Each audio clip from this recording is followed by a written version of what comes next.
Capricorn, ito po ang ganap sa inyo sa kalahating buwan ng September. Ito ay sa September 1 hanggang September 15. Kung hindi kayo ang tinutukoy, maaaring ibang Capricorn ang tinutukoy sa reading na ito. Simulan na po natin. Ano ang ganap sa mga Capricorn sa September 1 hanggang September 15?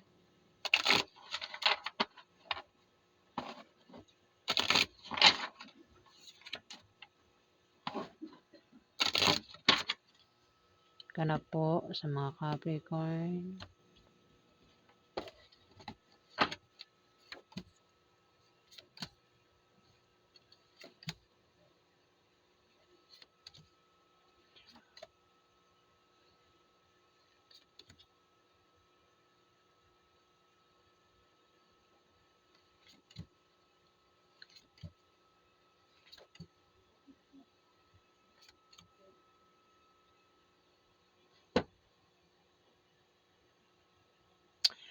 Five of Spades. May darating sa iyo na opposition at obstacle pero panandalian lang. Pwede yan ay mga blessing at blessing in disguise na maring pagkamalan mong hadlang, Capricorn. Maging sensitive ka raw dahil nga yan ay blessing at hindi hadlang. Maaari din naman, Capricorn, na sa kalahating buwan ng September, ikaw ay ma-depress at maging negative ang pananaw mo sa buhay. Ayan. Ikaw daw ay matitempt gumawa ng masama o ikaw ay matempt gumawa ng mabuti. Sa kalahating buwan ng September, maaari din daw na ikaw ay ma-stress, Capricorn. Kung may stress ka, magpatingin ka sa doktor para hindi lumala yung stress mo. Kung ikaw daw ay lumalabas sa gabi, mag-ingat ka daw sa paglabas-labas mo sa gabi, Capricorn. Ayan. Yan ang sinasabi ng card. Hindi yan pananakot, pinag-iingat ka lang, Capricorn. Meron ka daw katrabaho o kasama mo sa negosyo na hindi mo ito kasundo sa kalahating buwan ng September. Pwedeng ito yung makaaway mo. Pwede ikaw ay magkaroon ng problema sa kanya. Pwede problema ka nga sa kanya, Capricorn, sa kalahating buwan ng September. Kung sino man yung kasama mo sa negosyo mo o kung ito yung katrabaho mo, pwede rin naman na yan ay asawa mo mismo, Capricorn. Meron ka nga talagang kasama sa trabaho mo o sa negosyo mo, pwedeng yan ay asawa mo mismo, nakasama mo doon sa trabaho mo o doon sa negosyo mo. Ang hindi mo siya kasundo. At maaaring nga mag-away kayo niyan. Maaaring machismis din kayo sa kalahating buwan ng September, Capricorn, ng taong ito. Kung machismis daw kayo, huwag niyo raw pansinin ang chismis. Pwede naman na baka hindi mo yung kaano-ano. Pwedeng katrabaho mo nga o kasama mo sa negosyo mo, Capricorn. At maring hindi kayo magkasundo nito sa kalahating buwan ng September. Pero pwede rin naman na yan ay asawa mo. At maring nga machismis kayo. Kung machismis kayo, huwag niyo raw pansinin ang chismis sa kalahating buwan ng September. Ngayon, para daw magkasundo kayo, kilalanin niyo daw ang isa't isa para magkasundo kayo, magtulungan kayo ng taong ito, Capricorn.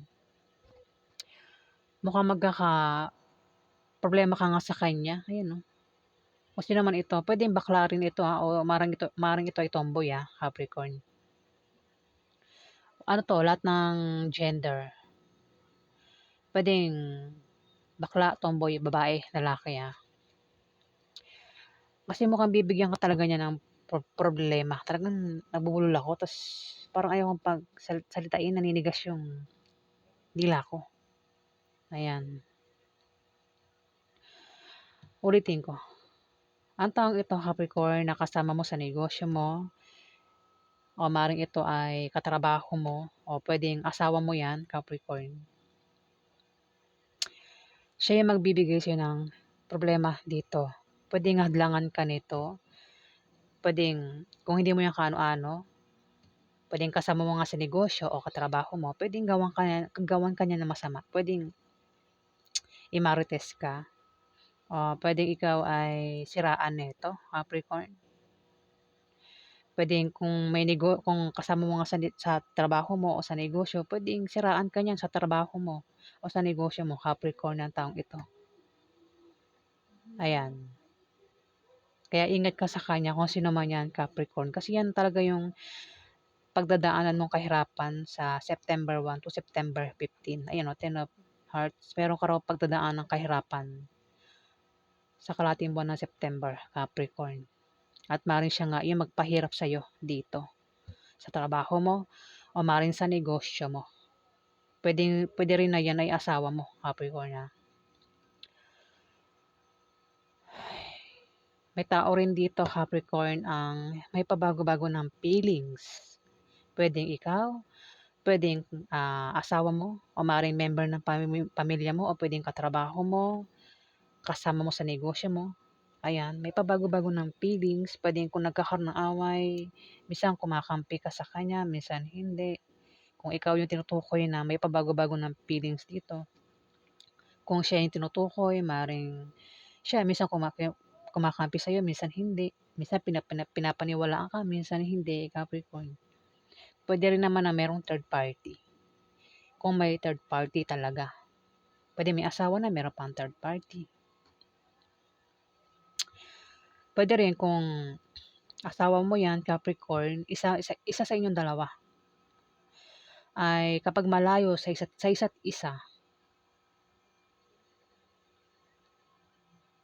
nagbubuhay single ito. Kumbaga ito ay nanliligaw at nagpapaligaw, Capricorn. Parang may singaw pa ako. Naninigas talaga yung dila ko. Parang ayaw akong salitain. Ayan, wait lang.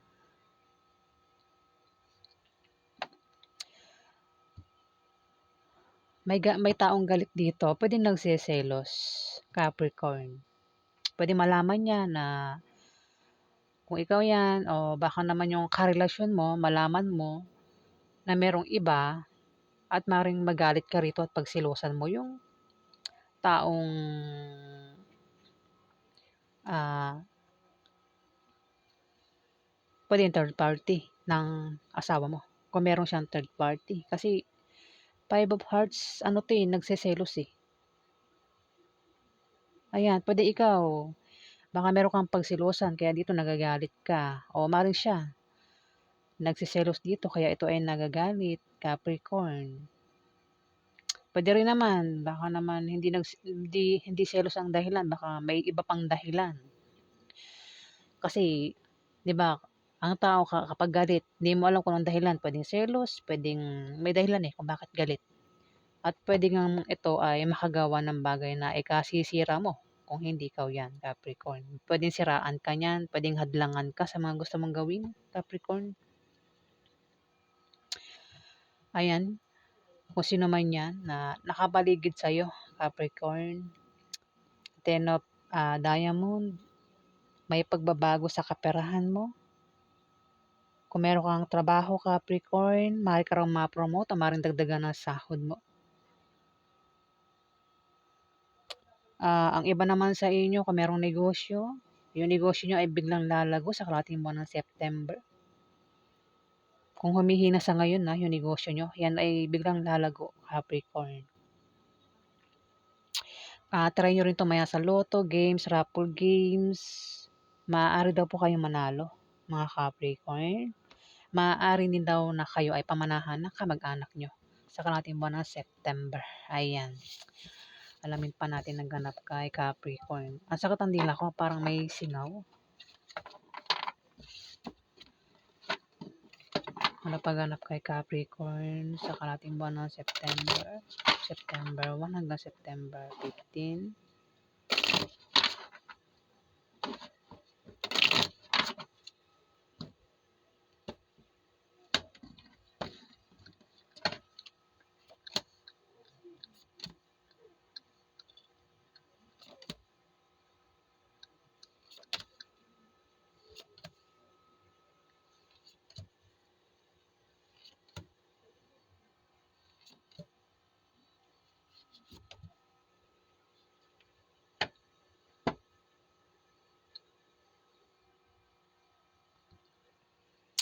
Mukhang problema ka, Capricorn, kasi puro spades. Problema ito. Maaaring ikaw ay problema sa bahay mo, sa pamilya mo, sa asawa mo, Capricorn. O maaaring sa boyfriend mo, girlfriend mo. Kasi may third party dito. Pwede yun ang dahilan kung bakit magkakaroon ng away sa inyong dalawa at posible kayong magkahiwalay. Ngayon kung ayaw niyo magkahiwalay, Capricorn, ng kung sino man yung makaaway mo dito, pwedeng asawa mo kasi may third party. Maaari din baka member ng pamilya mo makaaway mo dito, Capricorn. Ayun, posible nga daw kayong magkahiwalay. Kung ayaw niyo daw magkahiwalay, ingatan mo raw ang paghawak ng relasyon mo, Capricorn.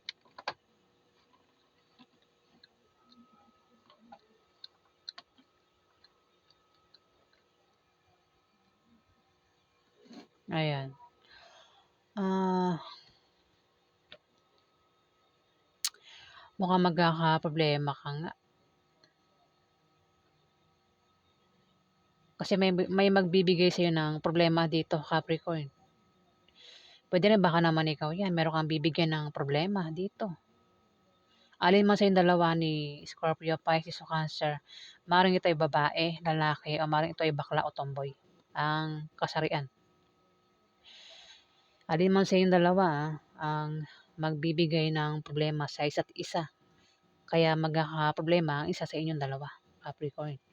At apektado ka kung ikaw yan, nabibigyan ng problema dito. Kaya naman may pag-travel ka rito. Kung ikaw yung bibigyan ng problema rito, o maaaring isang Scorpio, Pisces o Cancer ang maaaring magka-problema dito. At maaaring ito ay mag-travel. Meron siyang pupuntahan. Ayan, kung ano man yung dahilan ng pag-travel niya, siya lang nakakaalam, Capricorn.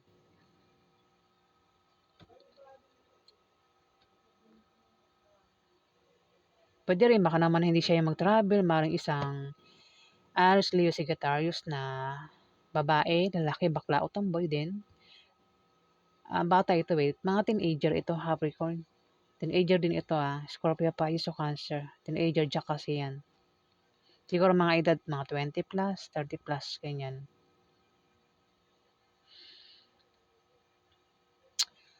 May pag-travel dito. Maaaring ang dahilan ay nakabili ng bagong bahay o dilipat ng bahay. O maaaring nakabili ng bagong bahay o bagong business deal lang dahilan. Ayan. Dito ang tinutukoy dito ay isang Ashley Sagittarius na teenager Isa man sa inyong dalawa ang pinag-iingat dito, Capricorn. May tao ulit ang pinag-iingat sa misfortune o kamalasan. Pinag-iingat din sa aksidente. Kung may negosyo siya, ingatan na mabankrupt. Ayan. Maaaring ang tinutukoy dito ay isang Ashley Sagittarius Babae, lalaki, bakla o tomboy. Ang kasarian. Kasi pinag-iingat siya kasi may tao rito ang magbibigay sa kanya ng problema at maring malasin siya. Pwedeng ikaw yung magbigay ng problema sa kanya, Capricorn, o siya yung magbigay ng problema sa'yo dito. Ayan, Capricorn. Ayan, kaya ito ay magta-travel. Magta-travel, maaaring puntahan niya si Scorpio, Pisces o Cancer. O si Scorpio, Pisces o Cancer ang pupunta sa kanya. Ayan. Maaaring magkita ang dalawang yan sa karating buwan ng September.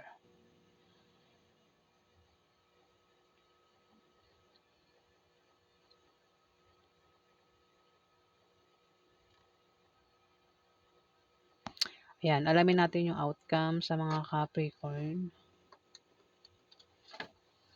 May third party. Pwede malaman na yung patungkol kay third party. Pero kung hindi pa, ayan, meron daw third party. Ano pa yung outcome sa mga Capricorn wait lang. Sa September 1 to September 15. Naninigas yung dila ko.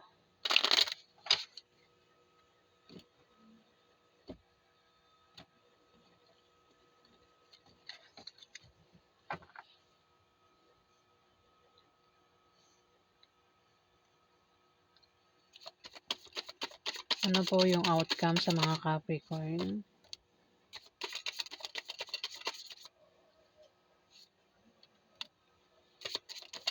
Ano po yung outcome sa mga Capricorn sa September 1 to September 15?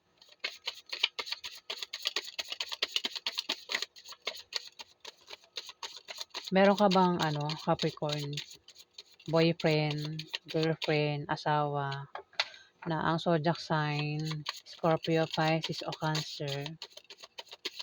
Maaaring ito ay babae, lalaki, bakla o tomboy. Kasi Three of Spades, maaaring siya ang third party, Capricorn. Baka may asawa ka na tapos meron ka pang third party. Ay, tama. Maaaring siya ang third party, Scorpio, Pisces o Cancer. Maaaring mag-away kayo nitong third party. Sa karating mo ng September. Ginawa mo ba, Capricorn? May kilala kasi yung Capricorn. Tapos, meron siyang hindi ko lang kung kaano-ano niya itong Scorpio, Pisces o Cancer na ito. Hindi ko lang kung ginawa niya na o hindi pa. Kasi dito may third party. Baka siya ang tinutukoy, yung kilala ko na Capricorn. Six of Clubs. Ito yung outcome, Capricorn. Six of Clubs. Kung may trabaho ang iba sa inyo, Capricorn, maaari daw kayo ma-promote o maaaring dagdagan ng sahod nyo sa kalating buwan ng September. At ang iba naman sa inyo, kung nagbabala kayo magtayo ng negosyo, magagawa nyo daw po sa kalating buwan ng September. Kung wala daw kayong pampuhunan, maaari daw po kayong bigyan o pautangin ng kamag-anak nyo o ng kaibigan nyo, Capricorn. Kung kailangan nyo ng pera, ayan, may magbibigay daw po sa inyo. Pwede pautangin niya kayo o bigyan kayo.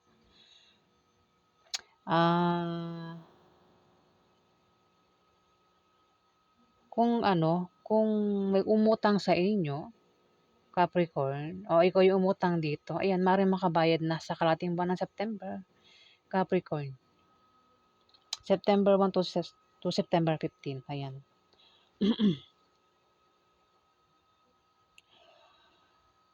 Dito, may pagbabago sa kaperahan mo sa kalating buwan ng September. Pwedeng masama o mabuti yan, Capricorn. Maaari din na ikaw ay may malamang balita na patungkol sa pera. Pwedeng may mabalitaan ka na may applyan doon sa lugar na yun. Kaya naman dito, maisipan mong mag-apply ng trabaho. O maaaring maisipan mong magtayo ng business patungkol sa kaperahan yung isipin mo dito. Kung paano mo palalaguin yung pera mo, Capricorn. Pwede rin maisipan mo mag-sideline, mag-invest. Ingat lang sa scam, Capricorn. Ayan. O baka sasali ka ng paluwagan, Capricorn. Yan ang iniisip mo dito paglago ng kaperahan mo dito. O kung hindi naman maring may pagbabagong mangyayari sa'yo, pwedeng masama o mabuti yan sa karating buwan ng September, Capricorn. Ace of Hearts, meron ka daw pagdadaan ng problema. Ikaw daw ay magkaka-problema sa love life at sa pamilya mo. O maaaring ikaw ay may gulong kakasangkutan, Capricorn, sa September 1 to September 15. Ayan. Pero malulutas din naman daw yan, Capricorn. Ayan. So, yan po ang ganap sa inyo, mga Capricorn. Kung nagustuhan niyo po ang aking reading, huwag kalimutan mag-like at mag-subscribe. At sa mga subscriber po, maraming salamat po.